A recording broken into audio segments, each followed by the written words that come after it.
Late this afternoon, migrants started arriving at St. John Villa Academy just as a judge ruled the city could not use the old school as a shelter. About 30 migrants are now refusing to leave, left in limbo with nowhere else to go as the city appeals the judge's decision. About 20 other migrants who arrived this afternoon decided to leave the shelter on their own after they were heckled by protesters outside of the school. They said that they did not feel safe. Eyewitness News reporter Jim Dolan is live on Staten Island with the very latest. Jim. Liz, the people of Staten Island said no today, and they meant it. The mayor planned to house migrants from the southern border at this former grade school in a fully residential neighborhood with 4 other schools filled with children nearby. The city brought the migrants in, and they were greeted by their new neighbors. You're not welcome! The migrant crisis came to Staten Island today as dozens of recent immigrants were bused to a former Catholic school here for housing. Residents were furious. Go home! Where's the children?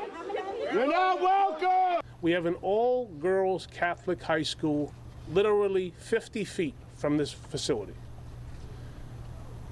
If your 16-year-old daughter attended this school, would you want a migrant shelter right across the street? To come down here and see this neighborhood and what's here and how the children are so close to it, we're not going to stand for it. I'm very sorry. We're not going to do it. I fought before for Hill, and I'll fight now for Hill. And I'm not moving from this spot till this is closed. That is it. Not having control at the border is insanity. Public officials from the borough held a news conference at the site and promised a lawsuit to prevent the school from being used as a shelter. And by early afternoon, they appear to have won. And he ruled that there's an emergency temporary restraining order from anyone occupying this building. For now, Staten Island's won. Soon, the migrants who had just arrived 2 hours earlier were on their way out. And it's not our responsibility.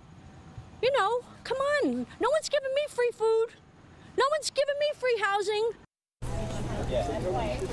Now, we have not been allowed into the school. We can't tell whether all of the migrants have left. We are told that some have refused to leave and are still staying, but the court order requires them to leave, and the matter will be reconsidered at another court hearing in September.